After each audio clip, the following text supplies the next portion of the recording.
Hi friends, welcome back to our channel. మన బెండకాయ పులుసు ఈరోజు ఎలా చేసుకుందామో చూద్దాము. ముందుగా బెండకాయని ఇలా కట్ చేసుకున్నాను. అలాగే పచ్చిమిర్చి, కరివేపాకు,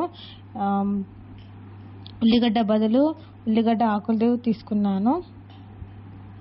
అలాగే కొత్తిమీర కూడా కట్ చేసి పెట్టుకున్నాను ముందుగానే.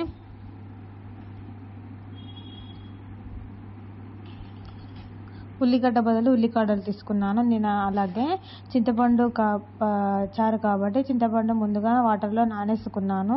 అది బాగా నానాలి, గుజ్జులాగా ఉంటే బాగుంటుంది. ఒక బౌల్ పెట్టుకున్నాను. పులుసు కాబట్టి బౌల్ తీసుకున్నాను నేను. బౌల్ వేడైన తర్వాత అందులో కర్రీకి సరిపడా ఆయిల్ వేసుకుంటున్నాను. 2 టేబుల్ స్పూన్ల ఆయిల్ వేసుకున్నాను.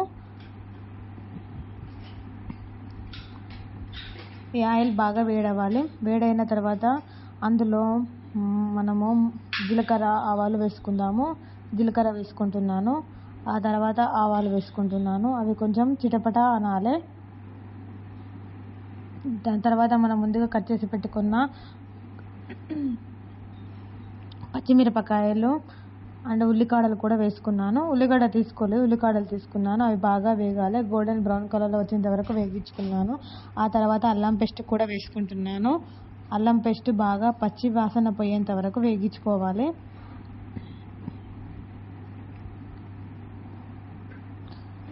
ఇలా బాగా కలుపుకోవాలి, పచ్చి వాసన అనేది పోతుంది.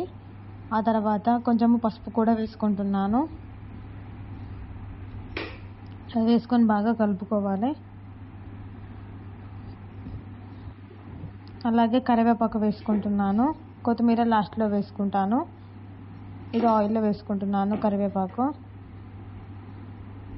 కలుపుకున్న తర్వాత మనం ముందుగా కట్ చేసి పెట్టుకున్న బెండకాయలు అనేవి ఇందులో వేసుకుంటున్నాను. ఇవి బాగా ఫ్రై కావాలి. ఆయిల్లో బాగా కలుపుకోవాలి. బెండకాయలని ఇలా కలుపుకున్నాను నేను. అవి కొంచెం ఫ్రై కావాలి. ఇలా ఫ్రై అయ్యాయి. ఆయిల్ అనేది బెండకాయలకు కొంచెం పట్టింది. ఆ తర్వాత నేను రుచికి సరిపడా కారము, ఉప్పు వేసుకుంటున్నాను. కొన్ని పచ్చిమిరపకాయలు తీసుకున్నాను కదా, కొంచెం కారం తీసుకుంటున్నాను. పులుసు కాబట్టి కొంచెం ఎక్కువగానే వేసుకుంటున్నాను. ఇది కారమే, కాకపోతే మాది ఇలా అయిపోయింది ఈ సంవత్సరం కారము. ఫస్ట్ ఇది కొంచెం ఎర్రగా ఉంది, ఇది పసుపు అనుకునేరు, కాదు కారమే అది. అలాగే ఉప్పు కూడా వేసుకుంటున్నాను. ఇది వేసుకొని బాగా కలుపుకోవాలి. నేనైతే ఇలా చేస్తున్నాను బెండకాయ పులుసు. ఒక్కొక్కరు ఒక్కొక్కలాగా చేస్తారు. చింతపండును ఇలా గుజ్జు తీసుకొని పెట్టుకున్నాను. వాటర్ కూడా వేసుకున్నాను. ఇందులో వేసుకొని బాగా కలుపుకోవాలి.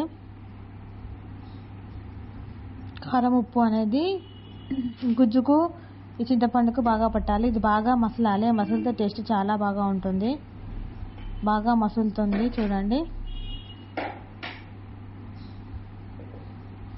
ఇది మసలిన తర్వాత ఇందులో నేను ధనియాల పొడి వేసుకుంటున్నాను. లాస్ట్లో జీలకర్ర, మెంతుల పొడి కూడా వేసుకోవచ్చు, కాకపోతే నా దగ్గర అవైలబుల్గా లేదు కాబట్టి నేను వేసుకోలేదు. ఓకేనా ఫ్రెండ్స్, మీ దగ్గర ఉంటే మీరు వేసేసుకోండి. బెండకాయ పులుసు ఇలా సింపుల్గా చేసుకోవచ్చు. లాస్ట్లో మనం ముందుగా కట్ చేసి పెట్టుకున్న కొత్తిమీర అనేది వేసుకుంటున్నాను.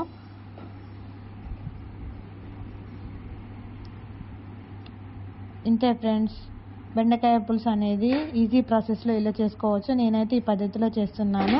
మీకు కనుక మా ఛానల్ నచ్చినట్లయితే సబ్స్క్రైబ్ చేయండి. నిహాస్విక విశ్వాదిక వ్లాగ్స్.